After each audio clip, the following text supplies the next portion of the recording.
Good morning.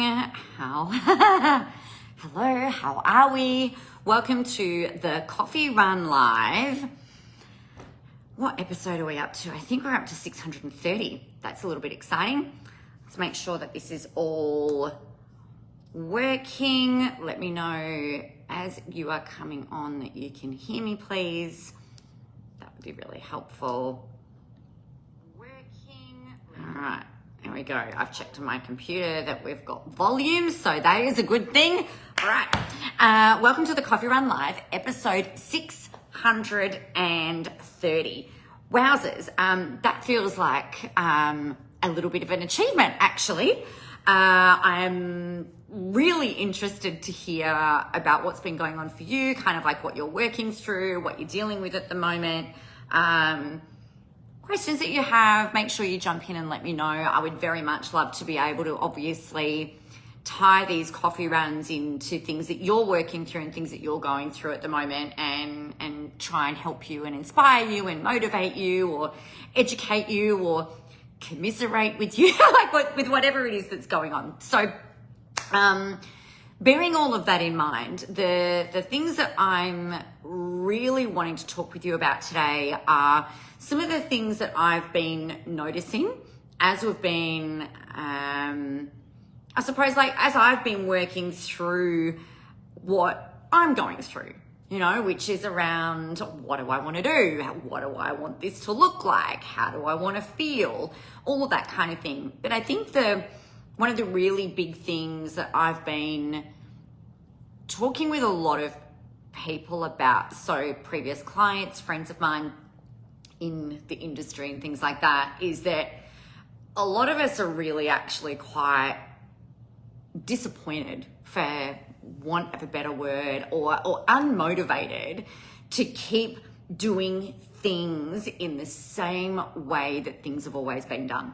And that can be around things like, I'll talk for me. I know I don't want to be doing the things that I was doing necessarily a couple of years ago, which is, looking at Facebook ads and, having to really be on social media all the time in order to close sales, get new clients, make money, all of that kind of thing. I'm very much these days in the kind of realm of what is almost like the least amount of effort, which could still be a lot, right?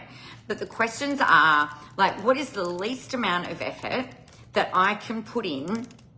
I'm just typing this in here for you as well. What is the least amount of effort that I can put in order to achieve what I want? I think that would be a really cool journal prompt, actually, to sit and do some journaling on. So the least amount of effort doesn't mean no effort, right? So just so that we're really clear about that, it's not about me sitting there going, all right, I don't want to do anything. I don't want to do any work. I don't want to do any marketing, because that's not actually true. I do absolutely want to work and I absolutely want to do things, but I want to be, the things that I'm looking at is how can I be really efficient and effective with what I'm doing. So the things that I would really love to do is I'd love to do more hot seats. I'd love to do more deep work with people. I would love to do some live events, all of the things that I really love and enjoy. I want to do more of that, but I don't want to be marketing, social mediaing. I don't want to be out there all day, every day, hawking my stuff in order to try and get more clients. So, if you've been in business for the last 5 to 10 years, I know that you'd be feeling probably kind of similar, because it's well, we're all saying the same thing. There are more and more people coming into the space on a daily basis. This is whether you're a health practitioner, whether you're a therapist, whether you are a business coach, whether you're a social media person, there's so many people around at the minute, and it's intense. And I think one of the big things that I've always said, and if you go back through some of the coffee runs and the blogs and things like that, is that I refuse to essentially compete with the people who have got a heck of a lot less experience than me. I'm just going to sit over here in my lane. I'm just going to do my thing. I think the more conversations I have with more and more people, we're all saying really similar things, and we are really tired of the same. So the things that I would very much love for you to, I suppose, consider and use as the things that are going to be things that can set you apart from everybody else is really honing in on the things that make you different. So I was having a conversation with a beautiful woman yesterday, and I was just like, you know what, you're in the trenches, you're actually literally working through the same types of things that the people that you want to work with are, and yet like they really need you. They really need to learn and hear the things that you're talking about. So when you're looking at you and your business and the things that you're working through or teaching, how is that different to what everybody else is doing out there? So it might be that you are still working in the business and on the business. It might be that you've been able to extricate yourself out of your business or your practice, and you've got somebody who is managing that essentially for you.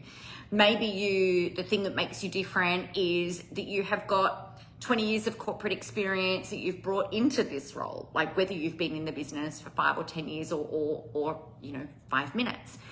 I think one of the things that we really underestimate are our experience, our knowledge, our goals, our strengths, our personality. Very much the things that make us different is not only the thing that we're offering or teaching or facilitating and doing. So I think we all get caught up in that. It's like, well, how can I make my program different? Well, actually, it's not necessarily about making the thing that you're selling different. It's about you positioning yourself in a way that has people say, oh, this person knows what they're talking about. This chick has got it. Like, they've got the experience, they've got the knowledge, they've got all of that, that actually the way that they are and the way that they deliver and the person that they appear to be, that's the thing that really sets you apart and makes you different. And that's the thing that's going to create that edge and I suppose like the wedge into the market that you're trying to get into, or in front of the clients that you're trying to get. I hope that makes sense. But one of the things that I think is important is we don't have the luxury, probably nor the desire, I think these days, to spend every spare minute of every hour of every day basically pimping ourselves out. So what is the least amount of effort that you can put in to get the maximum result? Some of those things that you might like to think about are you using your email marketing in a really effective way? Are you leveraging some of the things that you're putting out there, again, in an effective and efficient way? Are those things generating a result? You don't just want to be throwing shit at a wall and hoping that something's going to stick. You want to be doing things that are actually generating a result. So do a trial for the next 3 months, see what works well, and then adjust, tweak, test again, adjust, tweak, test again. But I would actually be looking at something that's perhaps more of a minimal marketing strategy versus I need to be everywhere all the time doing all the things and, filming TikToks every day and stuff like that. God, I can think of nothing worse, actually. That's not true. I can think of lots of things worse, but I don't want to be doing that. I'm not sure about you. So there you go. Questions to ask yourself are things that are like, what makes you different, and how can you use that as the wedge into your marketing to really create the space for you to shine and be more visible? Also, what is the least amount of effort that you can put in order for you to be able to achieve what you want? I hope this has been helpful. I trust that this has been helpful. I'm sure it has been. Make sure you let me know any questions that you have or anything that you're working on at the moment that you would like to share and talk about. And I'll see you on the coffee run next week. Get out there, go help some people, have a whole ton of fun doing it. Remember, the world is ready for your brand of awesome. See, I've still got it in my mouth.